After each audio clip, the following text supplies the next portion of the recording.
World's richest man says the national broadband network will be too expensive and is not the answer to Australia's 21st century communication needs. Carlos Slim Helu made his views known in Sydney just hours after Telstra briefed its shareholders on the progress of its $11 billion deal to sell its fixed line into the NBN. Here's Andrew Robertson. Carlos Slim Helu is worth about $60 billion, putting him well ahead of Bill Gates and Warren Buffett as the world's richest man. Much of his wealth has come from the ownership of Mexico's incumbent telecommunications company Telmex, which he bought 20 years ago. Mr Helu is in Sydney for the Forbes CEO conference, where he was asked about Australia's proposed $43 billion national broadband network. It's not necessary to invest so much money. Because technology is changing every time. And it's because of that changing technology that Carlos Slim Helu believes the NBN will not only cost too much, but will also not be the answer for Australia's telecommunications needs. Fibre is not enough. You need to have a good network of wireless, a good Wi-Fi network in a way that you can use wireless. You get connected with wireless. You have thousands of places with Wi-Fi service.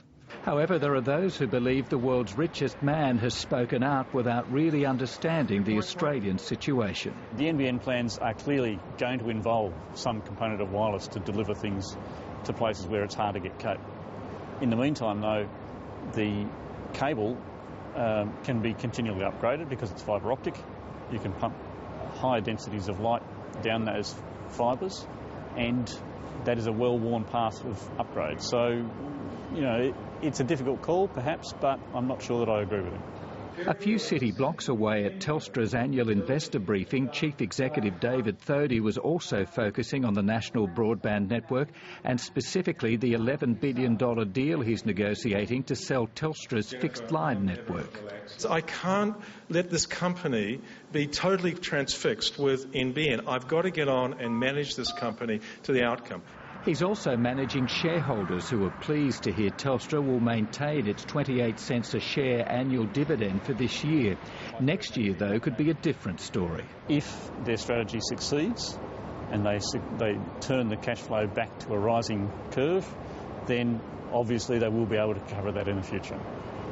Obviously, if the strategy doesn't succeed, it's going to be a lot tougher. That strategy is a combination of better customer service and aggressive price cutting, which David Thodey says is already starting to pay dividends. It's EBITDA growth that drives value for shareholders, not necessarily margin. I could deliver you a 90% margin with 1% market share, which would not be a very good strategy. To drive the earnings before tax growth, Telstra is undertaking yet another restructure with the aim of simplifying its businesses and lowering its cost base. They are talking more realistically, I think, than people I've heard propose those sorts of things in the past. So, you know, I hope that they are more realistic and that they achieve what they say they're going to do. David Thodey says he's hoping customers will see tangible benefits from Telstra's transformation, but at this stage he's refusing to put earnings numbers against those benefits.